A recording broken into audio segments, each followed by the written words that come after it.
प्यार, love is a pure feeling.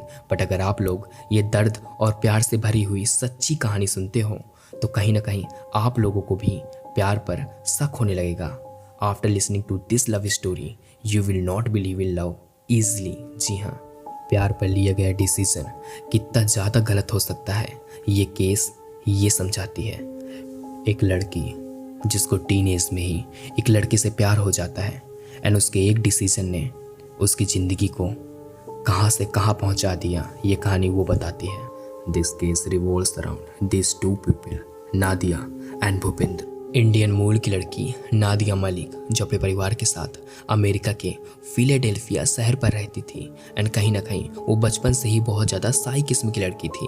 उसको अकेला रहना पसंद था और वो खुद ही में खुश रहती थी एंड वो स्कूल से सीधा घर आती थी और वो बचपन से ही पढ़ाई पर बहुत ज़्यादा तेज थी। लेकिन अब उसकी उम्र करीब 15 या 16 साल हो चुकी थी। नादिया की मुलाकात स्कूल में एक लड़के से होती है जिसका नाम था भूपेंद्र गगन एंड इन दोनों की मुलाकात नादिया के लिए बहुत ज़्यादा इफेक्टिव हुई होती है। कहीं ना कहीं नादिया अब भूपेंद्र से अट्रैक्ट हो चुकी थी। अब इन दोनों की डेली मुलाकात होने लगती है। इन दोनों के अंदर एक दूसरे के लिए फीलिंग्स आ जाती हैं। लेकिन अभी भी नादिया की उम्र बहुत ज़्यादा छोटी थी, लेकिन नादिया को भूपेंद्र से बहुत ज़्यादा प्यार हो जाता है एंड कहीं ना कहीं वो किसी और की बातें ना सुनकर सिर्फ भूपेंद्र की ही बातें सुनती थी। अब उसका पढ़ाई पर एक भी मन नहीं लगता था। वो सारा दिन रात सिर्फ भूपेंद्र से बातें करती थी और ये सारी चीज़ें देखकर उसकी फैमिली ने फोर्स किया बातें ना करने के लिए। लेकिन अब हाथ से बात निकल चुकी थी। नादिया भूपेंद्र को बहुत ज़्यादा प्यार करने लगी थी। पूरी की पूरी फैमिली कोशिश करती है नादिया और भूपेंद्र के बीच का रिलेशनशिप ख़त्म करने के लिए, लेकिन अब ये सारी चीज़ें पॉसिबल नहीं थी। बल्कि अब नादिया ने अपने फैमिली से ही रिश्ता तोड़कर अपने बॉयफ्रेंड भूपेंद्र के साथ रहने लगती है और ये उसकी ज़िंदगी का सबसे बुरा डिसीज़न था कि वो अब भूपेंद्र के साथ रहेगी। बिना शादी के भूपेंद्र और नादिया दोनों लोग एक घर पर रहने लगते हैं। भूपेंद्र और नादिया का 1 साल बाद एक लड़का होता है एंड कहीं ना कहीं नादिया ने अब पूरी की पूरी ज़िंदगी ही भूपेंद्र के साथ रहने का सोच लिया था। कुछ सालों बाद इनके 3 बच्चे होते हैं एंड नादिया ने पूरी तरह से पढ़ाई बंद कर दी थी। अब उसके 3 बच्चों के साथ वो खुश थी। नादिया की ज़िंदगी पर फिर से एक मोड़ आता है। नादिया, भूपेंद्र और करीब उनकी 3 महीने की बच्ची के साथ वो लोग मार्केट जाते हैं घूमने के लिए, लेकिन अचानक से उसी 3 महीने की बच्ची की सांस ना आने की वजह से वो बेहोश हो जाती है। लेकिन वहीं पर एक अजीब सी चीज़ होती है। भूपेंद्र ने बोला कि तुम अपने बच्ची को खुद देखो और खुद ही पुलिस को कॉल करो, मैं जा रहा हूँ। ये कहते हुए भूपेंद्र वहाँ से भाग गया और नादिया सिर्फ रोती रही। उसकी करीब 3 साल की बच्ची तड़प रही थी, लेकिन वहाँ पर भूपेंद्र भाग चुका था। नादिया ने जल्दी से पुलिस को कॉल किया पर पुलिस को आते आते देर लग गई। उसकी 3 महीने की बच्ची की डेथ हो गई। लेकिन अजीब सी चीज़ ये थी कि भूपेंद्र ने अपनी 3 महीने की बच्ची को छोड़कर ऐसे क्यों भाग गया, आखिर क्या वजह थी। और वहाँ पर डॉक्टरों ने शक जताया कि शायद से इस 3 महीने की बच्ची का मर्डर हुआ है, क्योंकि इसकी डेथ किसी भी तरह की बीमारी की वजह से नहीं हुआ है।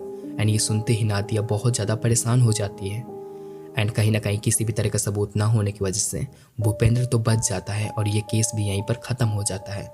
लेकिन बात यहाँ पर ख़त्म नहीं होती। इन दोनों के बीच में इस इंसिडेंट के बाद कुछ भी चीज़ नॉर्मल नहीं रह जाती है, बल्कि हर छोटी छोटी बातों पर अब झगड़ा होने लगा था। और अब भूपेंद्र अपना हाथ भी उठाने लगा था नादिया के ऊपर। वो मारपीट भी करता था एंड कहीं ना कहीं नादिया अब डिप्रेस्ड हो चुकी थी इन सब के बीच में। नादिया की बहन मोना मलिक बताती है कि नादिया के ऊपर वो इतना ज़्यादा टॉर्चर करता था कि उसके घर से बाहर निकलना भी बंद कर दिया था। एंड अब कहीं ना कहीं नादिया भी चाहती थी कि उसका और भूपेंद्र का सब कुछ ख़त्म हो जाए, लेकिन भूपेंद्र सब कुछ ख़त्म नहीं करना चाहता था। वो नादिया को अपने पास ही रखना चाहता था। इसी दौरान नादिया को एक लड़का मिलता है जिसका नाम था थॉमस सिंह एंड कहीं ना कहीं थॉमस और नादिया का अफेयर हो जाता है। नादिया थॉमस को प्यार करने लगती है क्योंकि वो बहुत ज़्यादा डिप्रेस थी पहले, और उसके बाद कोई उसको एक ऐसा इंसान मिला था जो उसको बहुत ज़्यादा समझता था। एंड थॉमस भी यूएसए आर्मी की सेवा करके इंजीनियरिंग की पढ़ाई कर रहा होता है। अब आता है 2014। नादिया ने सोचा कि नए साल के साथ मैं अपनी नई ज़िंदगी स्टार्ट करती हूँ। कहीं ना कहीं उसने वापस से पढ़ाई करने का सोचा, लेकिन वहीं पर भूपेंद्र को थॉमस के बारे में पता चल जाता है। भूपेंद्र ने थॉमस को मैसेज करके धमकियां दी कि अगर तुम वापस से नादिया से मिलते हो तो तुम्हारे लिए और नादिया के लिए सही नहीं होगा और कहीं ना कहीं नादिया को तुम वापस नहीं देख पाओगे, मैं ऐसा कर दूंगा, ये ऐसा कर दूंगा। उसने बहुत सारी धमकियां दी थॉमस को और वहीं पर उसने नादिया के ऊपर बुरी तरह से मारपीट किया। वो पूरी तरह से टूट चुकी थी। बस इतना ही नहीं, भूपेंद्र ने नादिया को उसी घर के अंदर लॉक कर दिया और वो लॉक रखने लगा, कहीं ना कहीं उसको बंद रखने लगा। बुरी तरह से बेबस नादिया मलिक ने अपने भाई खालिद मलिक को कॉल लगा के सारी चीज़ें बताई और उसके बाद खालिद मलिक ने 9 फरवरी 2014 को भूपेंद्र को कॉल लगाकर समझाया, लेकिन यहाँ पर भूपेंद्र उसकी कोई भी बात मानने की जगह बहस कर रहा था और बैकग्राउंड से बहुत ज़्यादा रोने की आवाज़ आ रही थी। खालिद मलिक समझ गया था कि उसकी बहन बहुत ज़्यादा दिक्कत में है, तो उसने सीधा पुलिस को कॉल लगाया और सारी जानकारी दी कि मेरी बहन बहुत ज़्यादा प्रॉब्लम में है, कोई अनहोनी होने से पहले आप प्लीज़ उसके पास चले जाइए। एंड पुलिस जब भूपेंद्र के घर पहुंचती है तो देखते हैं कि वहाँ पर ना ही कोई भूपेंद्र है और ना ही नादिया। वहाँ पर कोई नहीं था। उसके पूरे के पूरे घर पे सन्नाटा छाया था। पुलिस वहाँ हर जगह छानबीन करती है जहाँ पर भूपेंद्र और नादिया जाया करते थे, पर पुलिस को नादिया और भूपेंद्र का कोई भी पता नहीं चलता। धीरे धीरे 9 तारीख निकल जाती है और 10 फरवरी आती है, जिसमें नादिया की फैमिली ने अच्छी तरह से FIR करवाई भूपेंद्र के ऊपर एंड पुलिस ने ढूंढना स्टार्ट कर दिया, लेकिन उनके हाथ पर कुछ नहीं लगा। लेकिन एक चीज़ सामने आई कि भूपेंद्र और नादिया दोनों लोग भूपेंद्र के कार जो कि ब्लैक कलर की थी उससे निकले हुए हैं। अब उनके पास सिर्फ एक जानकारी थी, वो थी कि ये दोनों लोग एक ब्लैक कलर की कार से निकले हुए हैं। यहाँ से सब कोई नादिया और भूपेंद्र को ढूंढने में लगे हुए होते हैं, लेकिन नादिया के फ़ोन से बहुत सारे टेक्स्ट आए हुए होते हैं खालिद को एंड उन टेक्स्ट में कुछ ऐसा लिखा होता है कि मैं जीत गया, तुम लोग हार गए, अब तुम नादिया को कभी सुन या देख नहीं पाओगे, नादिया पूरे के पूरे अमेरिका में तुम लोगों को कहीं नहीं मिलेगी। ऐसे चैलेंज करके बहुत सारे मैसेज आए हुए होते हैं। इन कुछ मैसेजों के बाद ही भूपेंद्र खालिद से अब पैसे मांगने लगा था। उसने बोला कि अगर तुम्हें अपनी बहन से बात करनी हो या उसकी आवाज़ सुनना हो तो तुम मुझे $100 दो। पहले तो 100 में था, उसके बाद में 200 मांगने लगा। इसी तरह वो अपनी रकम बढ़ाते गया, लेकिन यहाँ पर खालिद ने बोला कि तुम मुझे मेरी बहन की एक बार आवाज़ सुना दो, उसके बाद मैं तुम्हें पैसे दे दूंगा। मैं तुम्हारे ऊपर विश्वास नहीं करता कि मेरी बहन अब भी तुम्हारे पास ही है। एंड उसके बाद भूपेंद्र ने एक लास्ट मैसेज किया, वो ये था कि तुम आज के बाद अपनी बहन की आवाज़ कभी भी सुन नहीं पाओगे। एंड उसके बाद उसका फ़ोन बंद हो गया। पुलिस लगाकर हर कोई सिर्फ उस ब्लैक कार को ढूंढ रहा था, कोशिश कर रहा था कि भूपेंद्र और नादिया तक कैसे पहुंचा जाए। पुलिस ने नादिया का फ़ोन भी ट्रैक किया, लेकिन उनके हाथ पर कुछ नहीं लगा। वो आज भी खाली थे। 10 तारीख से आज 14 तारीख हो चुकी थी। पुलिस को आज भी कुछ नहीं मिला था और यहाँ पर ये न्यूज़ अमेरिका में हर किसी को पता चल चुकी थी। नादिया और उस ब्लैक कार के बारे में सबको पता था और वहाँ पर भूपेंद्र बस उस कार से यहाँ वहाँ जा रहा था। पहले वो न्यूयॉर्क गया एंड उसके बाद में हुमायूं जैसे सिटी पर पहुँचा एंड उसके बाद पुलिस को जब ये न्यूज़ पता चली तो भूपेंद्र तक पहुँच गए, लेकिन भूपेंद्र अब यहाँ से भागने की फिराक पर था।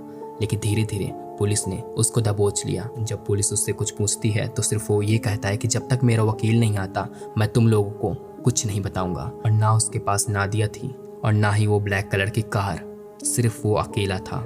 एंड उससे कुछ पूछने पर वो सिर्फ यही आंसर देता था।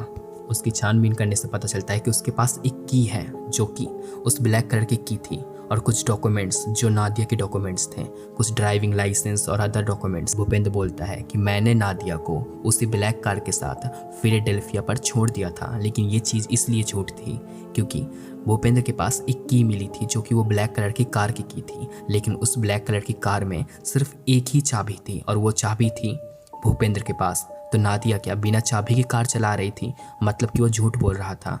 एंड ये सारी चीज़ें पता चलने के बाद पुलिस ने उसको गिरफ्तार कर लिया, लेकिन कोई भी सबूत ना होने की वजह से उसको छोड़ना पड़ा। अचानक से पुलिस के पास एक कॉल आता है और जो कॉल पर इंसान होता है वो बोलता है कि जो आप ब्लैक कलर की कार ढूंढ रहे हो तो फिलाडेल्फिया के मार्केट स्ट्रीट पर, थर्ड्स स्ट्रीट पर खड़ी है, शायद उसी के अंदर नादिया होगी। एंड ये सुनते ही पुलिस वाले सीधा उस ब्लैक कार के पास पहुंच जाते हैं। जब पुलिस वाले उस कार को खोल कर देखते हैं तो देखते हैं कि उसके अंदर भी नादिया नहीं होती, लेकिन जब वो लोग देखते हैं गौर से कपड़े हटाकर तो देखते हैं कि नादिया की लाश उसी कार के अंदर पड़ी हुई है।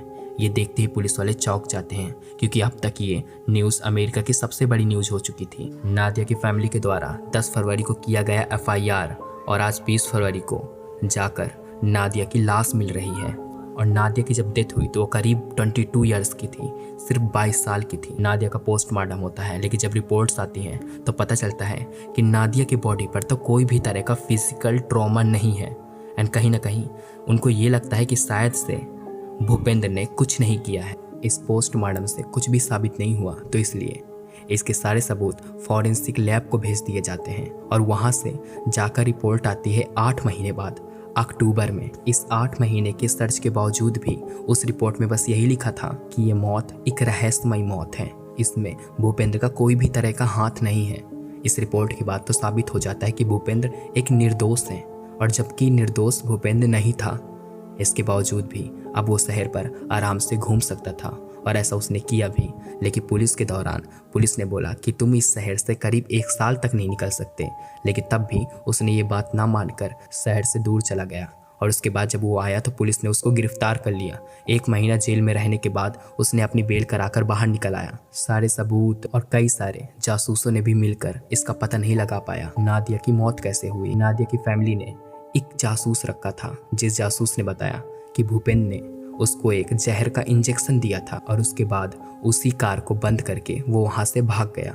एंड उसी जहर के इंजेक्शन की वजह से नादिया की जान गई है। लेकिन बिना सबूत के भूपेंद्र आज भी निर्दोष घूम रहा है, और आज भी नादिया को कोई भी तरह की जस्टिस नहीं मिली है। नादिया के आज भी 2 बच्चे हैं, लेकिन उनकी माँ नहीं है। माँ को अभी तक इंसाफ नहीं मिला है। एंड कहीं ना कहीं भूपेंद्र आज भी निर्दोष घूम रहा है। कई सारे सबूत, कई सारे जासूस और पुलिस ने इतना ज़्यादा मेहनत करके रिसर्च सबके दौरान भी भूपेंद्र पकड़ा नहीं गया। लेकिन सच ये है कि भूपेंद्र ने एक जहर का इंजेक्शन नादिया को दिया था, और उसके बाद में कार को लॉक करके वहाँ से भाग गया था। लेकिन ये साबित ना होने की वजह से जस्टिस नहीं मिली नादिया को। उसके 2 बच्चे आज भी हैं, लेकिन हाँ, भूपेंद्र को 10 मिलियन का जुर्माना जरूर देना पड़ा उसके फैमिली को, लेकिन जस्टिस आज तक नहीं मिली। तो ये एक ऐसा प्यार था जिसकी शुरुआत तो एक नॉर्मल तरीके से हुई थी, पर ख़त्म यहाँ तक हुई है। अगर उस टाइम नादिया ये डिसीजन ना लेती कि मैं उसके साथ रहूँगी, तो शायद वो आज बच गई होती। प्लीज़ लाइक सब्सक्राइब कीजिए। मैं चाहता तो इस स्टोरी को आराम से और एक मूवी की तरह एक्सप्लेन कर सकता था, पर उसके लिए बहुत ज़्यादा टाइम चाहिए। बहुत लॉन्ग वीडियो हो जाता, तो इसलिए मैंने कॉम्प्रेस करके छोटा करके बेचारे को बहुत छोटा कर दिया है। एंड जाकर लाइक सब्सक्राइब कर देना।